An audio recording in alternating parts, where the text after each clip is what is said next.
ఏం పేరు తల్లి? మా పేరు ధనలక్ష్మి. ధనలక్ష్మి వ్యవసాయం ఉందా ధనలక్ష్మి? వ్యవసాయం ఉన్నది. ఎన్ని ఎకరాలు ఉంది? మాకు 5 ఎకరాలు ఉన్నది. మనం కూలికి వచ్చినాం చేసుకుంటారా?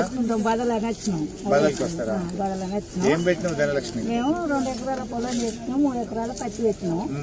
అయితే పోయిన సంవత్సరం మనకు కేసీఆర్ ఉన్నది కాబట్టి కొద్దిగా ఈ రైతులకు కష్టపడతాడు, ఇత్తనాలు ఇట్లా అన్ని దొంగ ఇత్తనాలు ఇస్తాడు అని వారి షాపుల్లో బాగా బేరిస్తే వాళ్ళు మంచిగా ఇచ్చిండ్రు.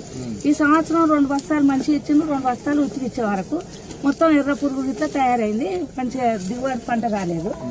అది మేము పట్టుకొని పోతే ఆ పత్తి పట్టుకొని పోతే ఖరీదారులు మేము కొనమని అంటారు. అక్కడికి పోతే ఈ పత్తి జల్లది 70% 90% నిమ్మత్తాంది, ఇది మేము కొనమని వాళ్ళు రూపాయలుగా పంపించింది.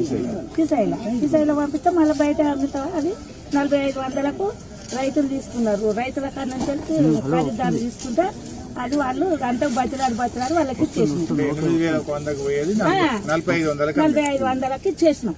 అది 90% వస్తాను మేము దియం అని వాళ్ళు ఇట్లా అనుకుంటా వాళ్ళు బాగా ఇబ్బంది పెట్టిండు. తను రిటర్న్ గా పంపించింది నిమ్మున్నదని. ఇక దాన్ని తీసుకొచ్చి ఇక్కడ మేము అవి కూలీలు రాలేదు. మళ్ళీ అది వీకి మొక్కజొన్న వేసుకుంటామన్నా కూడా మనకు నీళ్ల సౌలతి ఈ కరెంట్ ఇస్తలేరు. కాళేశ్వరం కాలువ వారేది ఆ నీళ్లు ఎత్తలేవు. కేసీఆర్ ఉన్నప్పుడు మొత్తం అన్ని పనులు చేసిండు.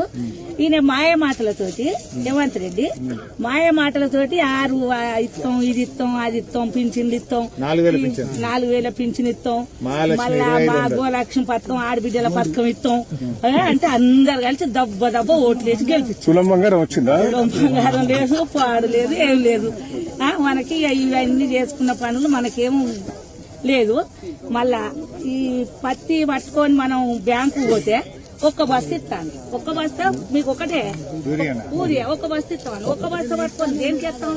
5 ఎకరాల పొలానికి అయితే శిల్కైతే ఎట్లా ఎట్లా ఎట్లా నాన్న బాబు మంచి వెళ్ళడానికి రమేష్ అన్న నేనేం చేసినమ్మా అక్కడి నుంచి రాలి నేనేం చేసినమ్మా ఆయన పైనుంచి దాన్ని నేనేం చేసినమ్మా ఆయన. యూరియా బస్తాలకు కష్టమైతుంది. వాటికి బోనస్ వచ్చింది? ఏది లేదు, ఏది బోనస్ ఇస్తాను కదా, ఇయ్యలేదు.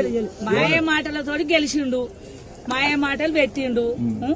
ఇక మా ఆయనకు పింఛన్ అయితే ఎప్పుడో పాపం కేసీఆర్ కడుసాల కూడా సంతకం పెట్టిండు ఆయన అప్పుడు. ఇక ఈయన 4000 కేసీఆర్ చేసిండు 4000 అని సంతకం పెట్టిండు సల్లదారావు రెడ్డి. ఇక ఎలక్షన్ లో కోడిపడ్డది తక్కువ మొత్తం కొట్టేసిండు. మేమేం చేయం అంటారు. పింఛన్ లేదు, పోడు లేదు. మా ఆయనకు పై చోతం వచ్చింది.